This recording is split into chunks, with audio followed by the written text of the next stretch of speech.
Halo bro and sis, selamat sore. Ketemu kembali di channel Warna Bangsa. Sore ini saya ditemani seorang entrepreneur sekaligus tokoh di Geraha Raya Bintaro, Kota Tangerang Selatan. Beliau adalah Pak Rekto Rianto. Selamat sore Pak Rianto, senang sekali bisa ketemu. Dan di sebelah kiri saya, salah satu perwakilan dari generasi milenial. Topik sore ini yang akan kami bahas adalah seberapa efektif pemberlakuan jam malam ketika kurva sudah landai dan kemudian penyebaran COVID-19 kembali naik dalam perspektif sebagai seorang pengusaha. Pak Rianto,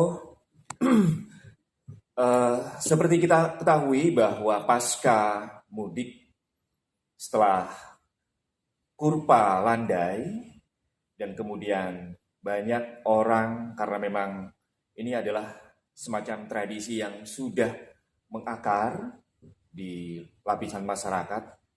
Mereka mudik, kemudian pulang kembali dan tiba-tiba COVID yang semula sudah landai kembali naik. Nah, terlepas dari persoalan itu, bagaimanapun geliat dan pertumbuhan ekonomi harus tetap terjaga karena bagaimanapun ini menyangkut persoalan perut hajat hidup orang banyak. Saya ingin bertanya, karena Pak Rianto adalah sebagai seorang entrepreneur, dalam perspektif seorang pengusaha, kira-kira apakah pemberlakuan jam malam ini efektif buat masyarakat? Silakan Pak Rianto. Ya, terima kasih Pak Gangan. Saya ucapkan selamat sore. Ketika kita mengacu pada permasalahan COVID-19 ini adalah merupakan permasalahan yang betul-betul perlu disikapi, perlu ditangani dengan cukup bijak. Ketika kita berbicara mengenai peraturan jam malam, saya rasa sekali lagi saya katakan bahwa itu adalah sebuah peraturan yang absurd, di mana pertanyaan daripada masyarakat ketika itu hanya diperlakukan jam malam, kemudian juga lihat ekonomi tetap harus berjalan. Tentu ini harus sama-sama disikapin, dibuat aturan yang jelas sehingga tidak menimbulkan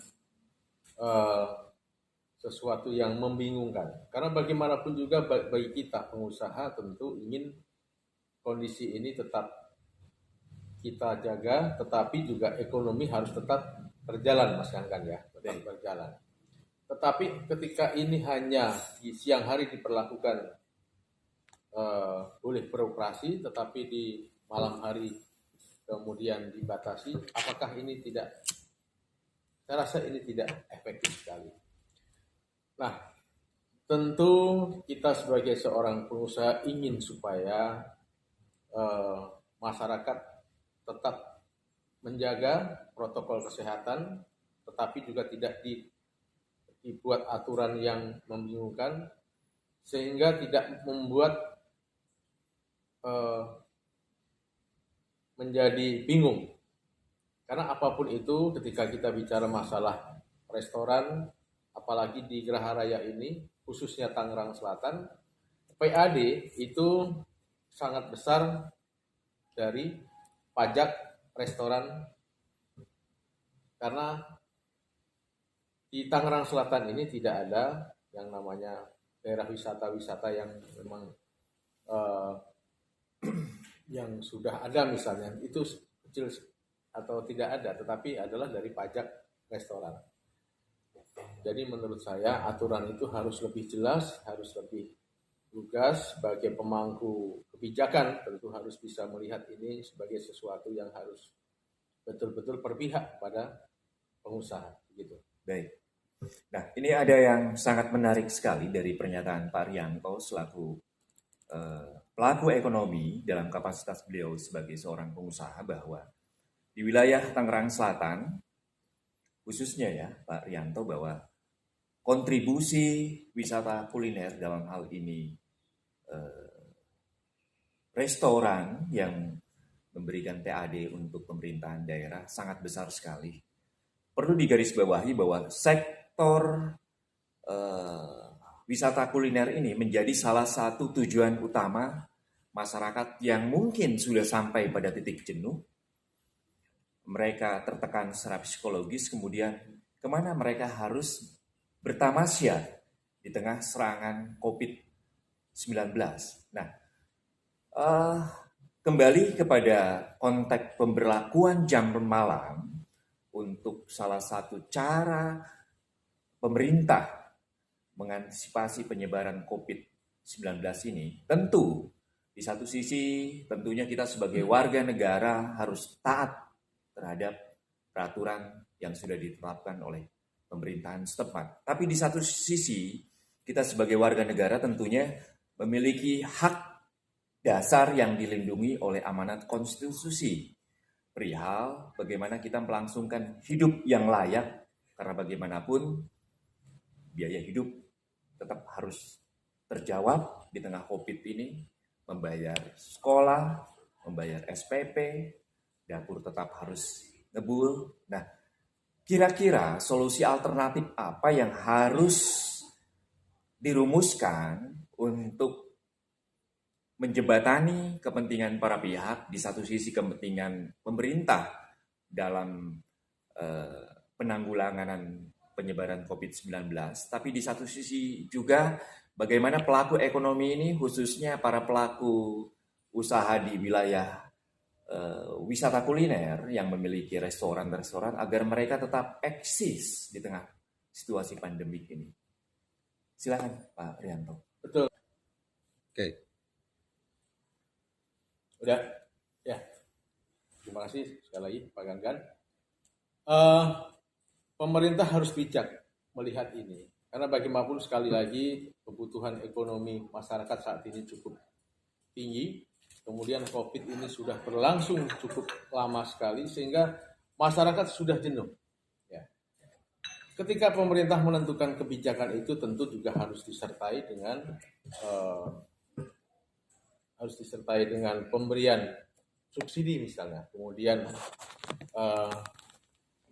meringankan beban khususnya bagi pemilik misalnya ojol, kemudian juga pemilik kredit misalnya. Itu harus ada aturan yang membuat masyarakat bisa melangsungkan hidupnya.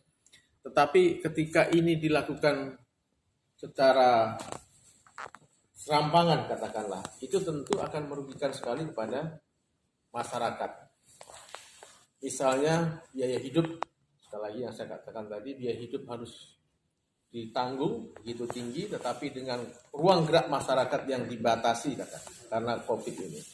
Tentu ini harus disinergikan antara pemerintah dengan masyarakat, jadi tidak merugikan kepentingan masyarakat. Contohnya untuk pelaku usaha kuliner misalnya, dengan pemberlakuan jam malam jelas itu sangat merugikan. Mungkin aturan yang baik adalah bagaimana itu dibatasi tempat duduk misalnya, tempat duduk dibatasin, kemudian berapa yang bisa duduk, kemudian itu yang lebih baik. Yang kedua adalah bagaimana memberikan subsidi kepada masyarakat, kemudian adalah meringankan beban bunga bank. Itu juga penting sekali sehingga tidak menimbulkan keberatan yang luar biasa, karena bagaimanapun juga ini adalah menyangkut hajat hidup orang banyak. Sekali lagi kita harus tetap hidup. Oke, luar biasa. Kita memandang bahwa COVID-19 ini adalah monster pembunuh. Tetapi di hadapan monster bagaimanapun kita harus mencari celah kelemahan bahwa monster tersebut cepat atau lambat bisa ditaklukkan. Nah, di samping beberapa poin penting yang tadi Pak Rianto sampaikan, yang tidak kalah untuk dilakukan oleh masyarakat, merubah mindset masyarakat bahwa keluar rumah tidak lantas bisa mengancam nyawa selama kita memelihara protokol kesehatan, menjaga imun, dan tetap beraktivitas sesuai dengan profesinya masing-masing. Satu pertanyaan terakhir, Pak Rianto. Kira-kira apa formula atau rumusan perihal regulasi terkait kebijakan untuk tidak mempermanenkan pembatasan jam malam ini? Seperti halnya saya melihat di beberapa mal yang awalnya ada panggung hiburan, lantas para pekerja seni pun pada akhirnya tiarap, bahkan bernasib getir karena kehilangan job.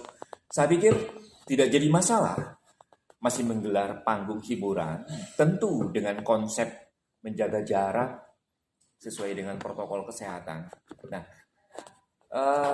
menurut Pak Rianto selaku pengusaha yang juga tentunya sering bersosialisasi, meeting di kafe, di berbagai mall. Yang pertama tadi, COVID memang ada, tetapi juga kita tidak perlu terlalu takut ya, Tetap menjaga protokol kesehatan. Dan kemudian pertanyaan kedua yang disampaikan Mas Ganggan cukup baik. Ketika melihat pelaku seni, hiburan, mereka harus tetap hidup karena waktu yang cukup lama ini tentu akan membuat itu menjadi mati suri ya. Mereka harus hidup. Mungkin tetap diadakan konser-konser meskipun itu melalui virtual misalnya, kemudian juga itu tetap dilakukan. Yang jelas tetap diberikan wadah. Kalau perlu pelaku seni itu didata, kemudian diberikan subsidi oleh pemerintah supaya dia tetap hidup. Sekali lagi saya katakan bahwa COVID memang ada, tetapi janganlah kita terlalu paranoid, sehingga malah karena bukan COVID-nya, tetapi malah rasa paranoid, rasa ketakutan itulah yang akan membunuh kita. Jadikan itu sebagai teman, tetap menjaga protokol kesehatan. Ya, karena ketika kita semakin memelihara ketakutan dalam alam pikiran kita, sesungguhnya itu menggerus daya imun kita. Dan satu hal yang saya garis bawahi tentang konsep konser virtual ya. Kita hidup dalam revolusi digital, bahkan revolusi 4.0 sudah ada di depan mata kita, dan mau tidak mau kita harus siap menghadapi itu. Saya pikir alangkah bijaknya pemerintah daerah yang memang memiliki kewenangan khusus dalam penanggulangan COVID-19 ini untuk kembali melakukan evaluasi agar geliat pertumbuhan ekonomi kembali bertumbuh dan masyarakat baik dari berbagai strata sosial bisa kembali melakukan aktivitas dan mendapatkan income tanpa harus melanggar protokol kesehatan. Oke, bro and sis, percakapan singkat di sore ini di dapur Pos Resto di ruang VIP nomor 1 di Geraha Bintaro Raya. Ini cukup menarik, sekalipun singkat, dan untuk selanjutnya nanti kita bicara tentang eksistensi dunia hiburan panggung dalam kesempatan yang berbeda. Tetap semangat dan beraktivitas seperti biasa dengan menjaga protokol kesehatan. Untuk Pak Rianto, sukses selalu. Terima kasih, luar biasa ini percakapannya mencerahkan sekali. Selamat sore, sampai ketemu kembali di channel Warna Bangsa. Salam dahsyat.